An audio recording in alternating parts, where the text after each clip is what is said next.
Esto terminó la conversación y Sájarov y yo nos marchamos y durante largo rato no pude hablar. Solo cuando llegamos a la calle Liteinaya hablé con Sájarov de mi fuerte impresión y de los ojos del señor Gurdjieff. Sí, dijo, comprendo, y ciertamente no volverá usted nunca a ver ojos semejantes. Después de hacer este breve relato de mi primer encuentro con el señor Gurdjieff, quisiera ahora decirle algo más al respecto. Seguramente fue todo planeado por el mismo señor Gurdjieff, y lo hizo todo para crear condiciones desfavorables para mí, empezando por el hecho de ir al restaurante Palkin y luego al café donde, en un momento dado, el señor Gurdjieff dijo: generalmente aquí hay más prostitutas. Todo, inclusive esta ruda observación, buscaba deliberadamente no atraer, sino más bien alejar al recién llegado. O si no alejarlo, por lo menos hacer que capeara las dificultades, agarrándose firme a su propósito a despecho de todo. Después de este encuentro, mi vida se convirtió en una especie de cuento de hadas. Desde mi primera infancia había leído cuentos de hadas y su significado permanecía siempre conmigo. Seguir adelante sin nunca olvidar el verdadero propósito, vencer los obstáculos, esperar que venga la ayuda de fuerzas desconocidas si la aspiración de uno era verdadera. Parece ser que si se sostiene la lucha por un gran propósito, se ganarán cosas nunca soñadas, pero desdichado sea si se permite desviarse, si se deja tentar por algo barato. El deseo de estar con el señor Gurdjieff convirtió entonces en la única realidad. La vida ordinaria, lo que había oído o a lo que había sido la realidad, continuaba, pero parecía casi real, y yo había dado el primer paso. Después de este encuentro tenía que hallar a Ouspensky. Él vivía en la calle Troitskaya, no lejos de la Nevsky. Cuando toqué el timbre, un hombre con quevedos abrió la puerta. Era Pedro de Ouspensky. Había sido movilizado por el ejército, pero le habían dado de baja por causa de su miopía. Y no tenía que usar más el uniforme, sino por muy poco tiempo. Desde el principio me hizo una muy fuerte impresión. Era sencillo, cortés, accesible e inteligente. Sin perder tiempo, empezó a contarme lo que luego escribiría en su libro En busca de lo milagroso, que hoy hay una edición que se llama Fragmentos de una enseñanza desconocida. En una forma asombrosa y sencilla y clara, sabía explicar el complicado esquema de los mundos, planetas, cosmos y demás, de manera que todo aquello pudiera ser asimilado por cualquiera que se interesara seriamente en estos aspectos de la enseñanza del señor Gurdjieff. Al término de nuestra conversación, me dio los apuntes mecanografiados del primer encuentro con el señor Gurdjieff, con alguien, tomados por uno de sus discípulos. Tan pronto como regresé a Tsarskoye Selo, di esos apuntes a mi esposa para que los leyera. Cuando terminó dijo: «Un hombre así, quisiera conocerlo». Pero cuando le conté que yo ya lo había encontrado, bueno, se puso bravísima. Le expliqué la razón, que ya habíamos encontrado tantas personas que no nos gustaron y que esta vez había decidido ver por mí mismo primero, para ahorrarle a ella una decepción. No hace falta decirlo, su deseo de encontrar a este maestro fue más fuerte que cualquier otra emoción. Esperamos con impaciencia el día en que el señor Gurdjieff regresara a San Petersburgo, fin de poder ir juntos hacia él. A principios de febrero, el señor Gurdjieff no había regresado todavía de Moscú, y yo debía marcharme para el frente a fines de mes. La revolución avanzaba lenta, pero seguramente. Todos a quienes conocíamos en la ciudad aún vivían como de costumbre, pero en los suburbios habían empezado los motines. Por fin el señor Gurdjieff llegó. Fuimos convocados para asistir a una reunión que se efectuó en el apartamento del señor y la señora Uspensky. Había comparativamente pocas personas en esta reunión. Ocupaban filas frente a un sofá en el cual luego se sentó el señor Gurdjieff. La mayoría de estas personas estaban ya familiarizadas con las ideas ahora accesibles en los libros en busca de lo milagroso. Esta reunión no era una conferencia, y muy poco fue dicho, pero mi esposa y yo sentimos ambos un fuerte ambiente de interrogación interna. De vez en cuando alguien rompía el silencio con una breve pregunta. La actitud no era la de la gente tibiamente interesada en las enseñanzas ocultas de modas en aquel tiempo.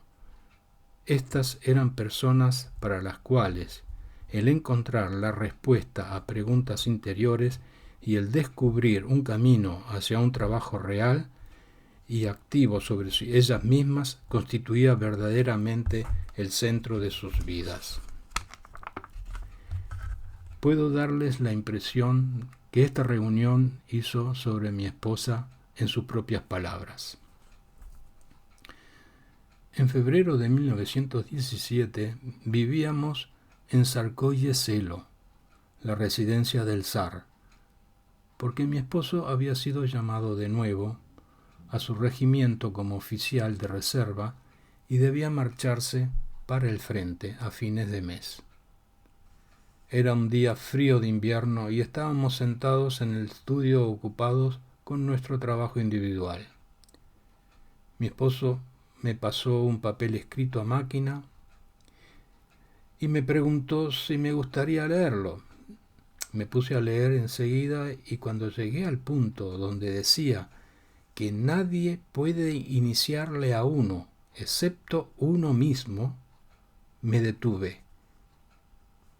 Y le dije a mi esposo, si pudiéramos encontrar al hombre que dijo esto, seguiría su enseñanza con gusto. Durante varios años, mi esposo estuvo buscando a alguien que pudiera ayudarle a descubrir un camino hacia una mejor comprensión de la vida. Pero una y otra vez había tropezado con falsa ayuda o hasta peor. En contestación, mi esposo me dijo que no solamente lo había encontrado, sino que se había entrevistado con él. En vez de alegrarme, me enfurecí, reprochándole no habérmelo dicho antes. Fue nuestra primera pelea. Pero el deseo de saber más acerca de este hombre fue más fuerte que mi disgusto, y cuando me calmé, me enteré de que de pronto él debía de regresar a Moscú, y que mi esposo podría verle y llevarme conmigo. Por fin llegó el día. Ocurrió que era el cumpleaños de mi hermana mayor, y mis padres daban un baile para ella, al cual, por supuesto, tenía que asistir. La reunión estaba prevista para las 8:30 de la noche, en el apartamento del señor y señora Uspensky, a quienes no conocía todavía. El salón no era muy grande. Frente a un sofá turco, unas 15 personas estaban sentadas. El hombre a quien tanto anhelábamos ver no estaba en el cuarto. Me parecía todo muy extraño y me impresionó la manera sincera y sencilla como la gente hablaba. El doctor S., que al parecer encabezaba el grupo, preguntó a la gente lo que podían decir en la contestación a la pregunta que se les había planteado la última vez. La pregunta era: ¿cuál es el principal factor que impide a un hombre avanzar hacia su propio desarrollo? Hubo varias respuestas diferentes. Uno dijo era el dinero, otro la fama, un tercero el amor y así sucesivamente. Como recién llegados, estábamos sentados cerca de la ventana frente al sofá. De manera completamente imprevista, un hombre, como nunca había visto antes, entró. Se dirigió al sofá, se sentó con las piernas cruzadas al estilo oriental, preguntó de qué hablaban y el doctor S. le comunicó la pregunta y las respuestas. Cuando mencionó el amor, el señor Gurdjieff lo interrumpió. Sí, es verdad, el amor es el obstáculo más fuerte para el desarrollo del hombre. En ese momento pensé, otra vez lo mismo, siempre tenemos que separarnos, no podemos pensar en el desarrollo de sí mismo y permanecer juntos. Y me sentí muy trastornada.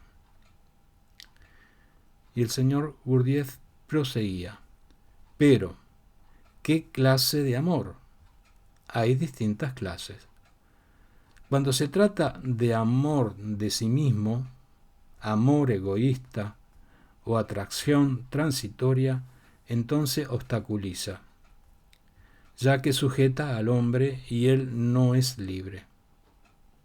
Pero si se trata del verdadero amor, en que cada uno desea ayudar al otro, entonces es distinto, y siempre me alegro cuando ambos esposos se interesan en estas ideas, porque pueden ayudarse mutuamente.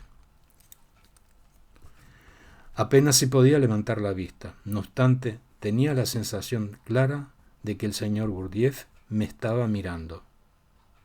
Hoy estoy convencida de que él dijo eso especialmente para mí. Me encontraba en un estado muy extraño, tan feliz me sentía. Tuvimos entonces que marcharnos e ir al baile.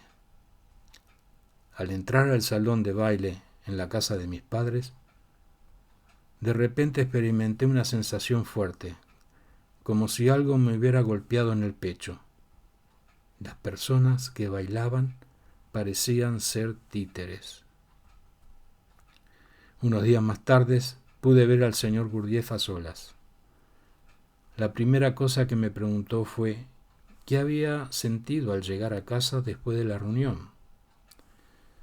No sabía cómo expresar mi experiencia, ni siquiera me daba cuenta de que era una experiencia. Pero le conté la extraña sensación que había experimentado al entrar al salón de baile.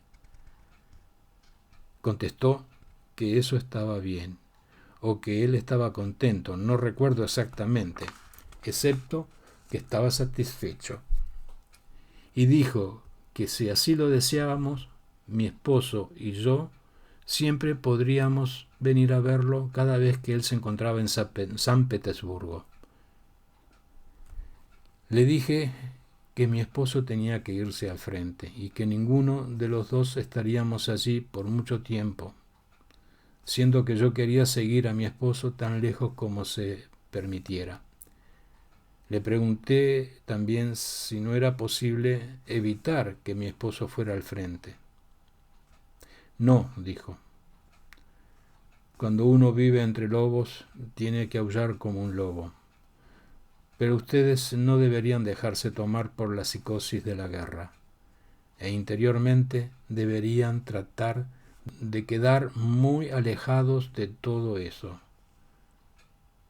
Aunque habíamos visto al señor Gurdjieff solamente 2 veces, yo coincidí con mi esposo en su decisión de aferrarnos a cualquier oportunidad para poder volver a verlo.